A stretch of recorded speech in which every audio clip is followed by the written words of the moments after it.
Bismillahirrahmanirrahim.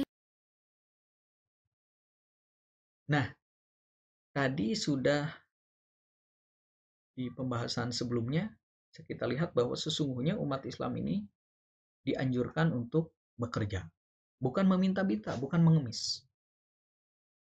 Ini sebuah hadis motivasi bagi kita semua, buat sahabat-sahabat semuanya, bahwa ketika kita bekerja sebagai seorang muslim, tentu saja bekerja kita berbeda.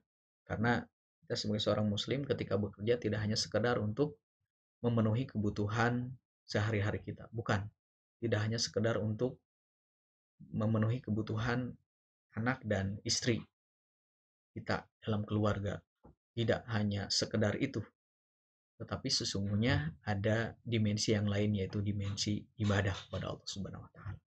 Ini sebagaimana disampaikan dalam hadis ini, man amsa kallan min amali yadihi amsa maghfuran lahu. Barang siapa yang bekerja dari pagi sampai sore, kemudian ketika sore harinya kita merasa kelelahan, maka janji Allah Subhanahu wa taala dalam hadis ini akan diampuni dosa-dosa kita. Maka hadis ini menunjukkan bahwa sesungguhnya orang-orang yang bekerja itu mendapatkan kedudukan tersendiri di sisi Allah Subhanahu wa taala, sehingga janji Allah di hadis ini, ketika sore hari dia pulang kerja merasa kelelahan, maka dosanya akan diampuni oleh Allah Subhanahu wa taala. Mudah-mudahan kita termasuk yang disebutkan dalam hadis ini.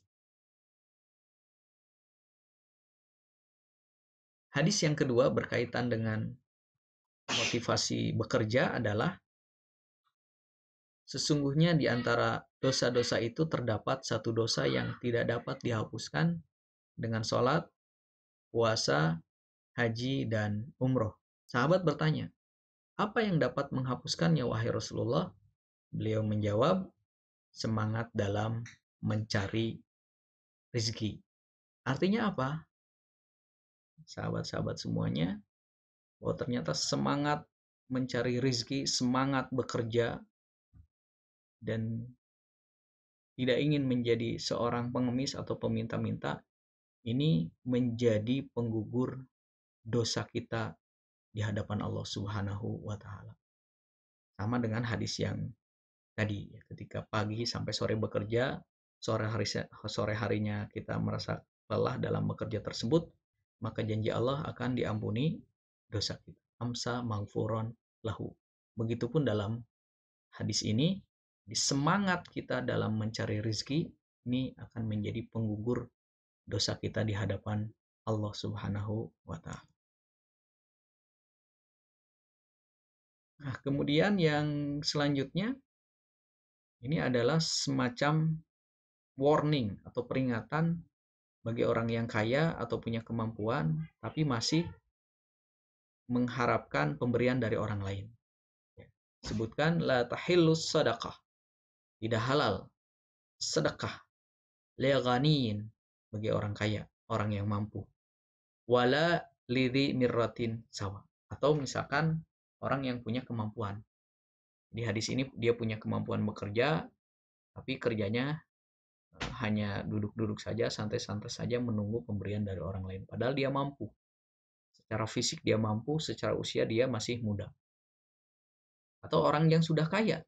Orang yang sudah kaya sejatinya ketika ada orang yang mau memberikan sedekah atau infak ataupun apapun namanya, sebaiknya dia dengan bijaksana menjawab, mohon maaf, barangkali teman-teman atau sahabat-sahabat yang lain, saudara-saudara yang lain, ada yang lebih membutuhkan daripada saya.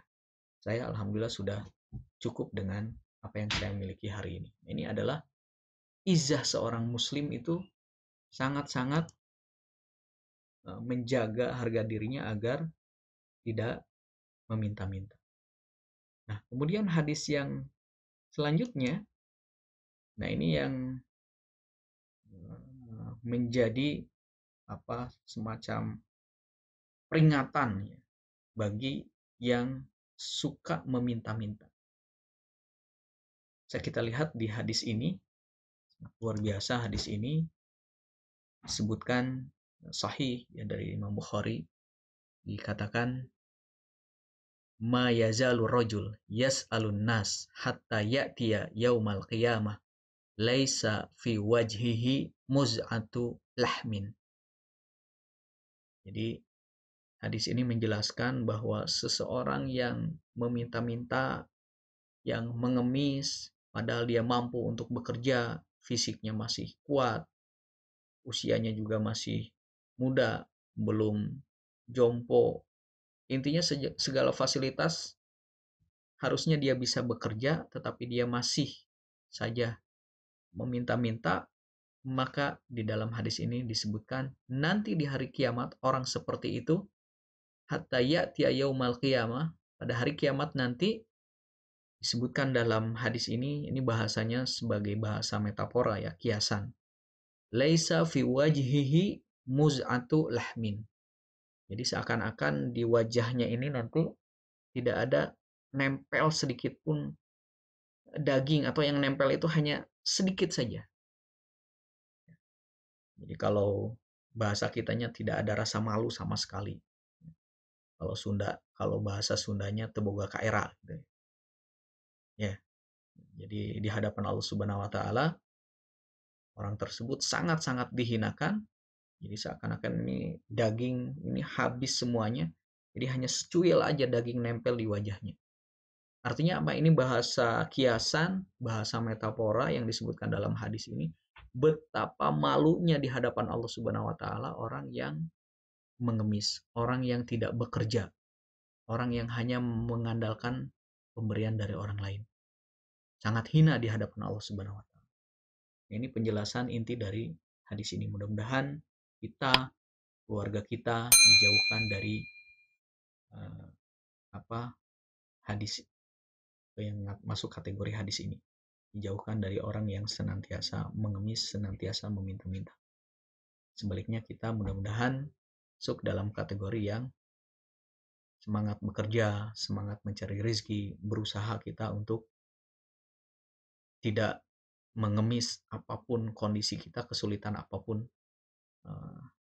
kita, tapi justru kita lebih mengedepankan saya masih mampu bekerja, saya masih mampu berusaha, Allah Subhanahu wa taala akan memberikan kemudahan-kemudahan kepada saya.